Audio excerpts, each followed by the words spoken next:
Today's broadcast is brought to you by ClassicBaseballBroadcasts.com, your one-stop destination for thousands of authentic, vintage radio game broadcasts, interviews and highlights. Red Barber, Mel Allen, Vin Scully, Ernie Harwell, Kurt Godey are just a few of the Ford Frick Award-winning voices. There are hundreds more that will bring back childhood memories from back in the day when the game was always on.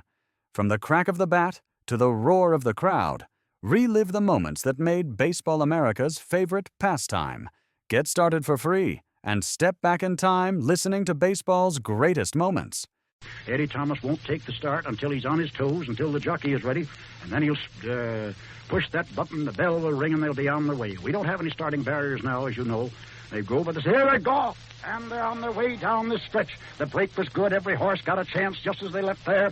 And as they come down here to the 8th pole, it is Time Supply and Special Agent. Special Agent is trying to force his way to the front, and he's going to do a good job of it as they pass the stand. Here on the outside comes Rosemont in a good position. And as they go by me, it is Special Agent on the lead by 1 length. Special Agent has the lead, and then comes Time Supply in second place right along beside him.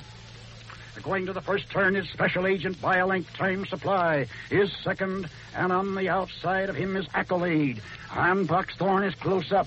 Far back in the crowd, on the inside in about 12th place is Red Rain. Up there close is Rosemont in about 6th place. They're going into the stretch. They've gone half a mile. And the time for the first quarter over this track was 22 2/5 seconds. The half in 45 4. They're turning into the back stretch with Special Agent on the lead. Special Agent has a lead now of 1 length and a half.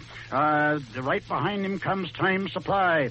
And in there is slipping through on the inside is the other one of that entry. Special Agent Indian Broom is going up on the inside now in a good position.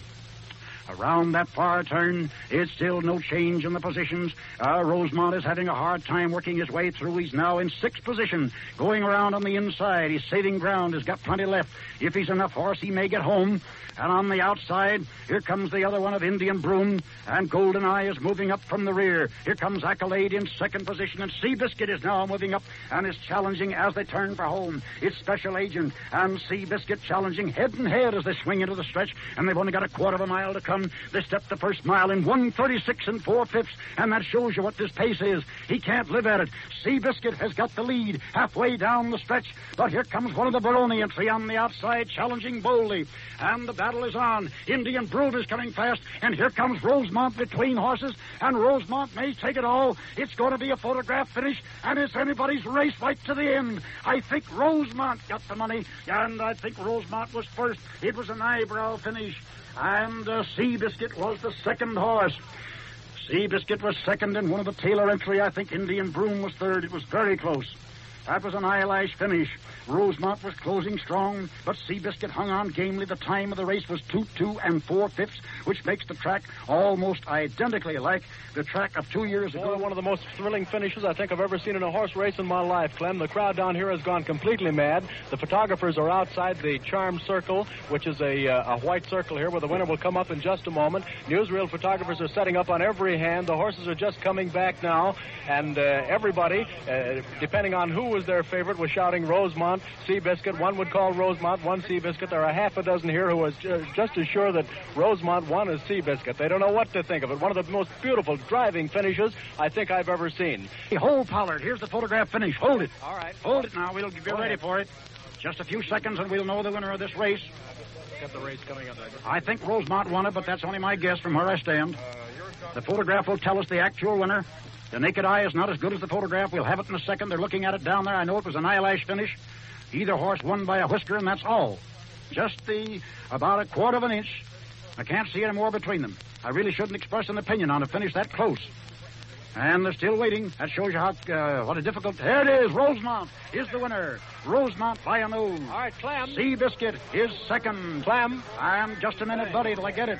Rosemont is the winner. I want you to get that jockey if you've got him. Seabiscuit is second, and the Taylor entry finished third and fourth. They haven't put up the distinguishing numbers, and they finished very close together.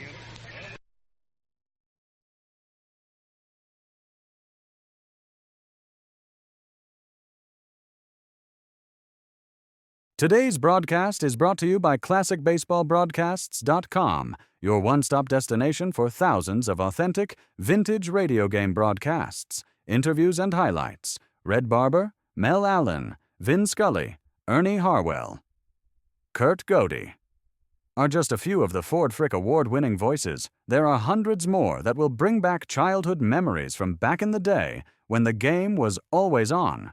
From the crack of the bat to the roar of the crowd, relive the moments that made Baseball America's favorite pastime. Get started for free and step back in time listening to baseball's greatest moments.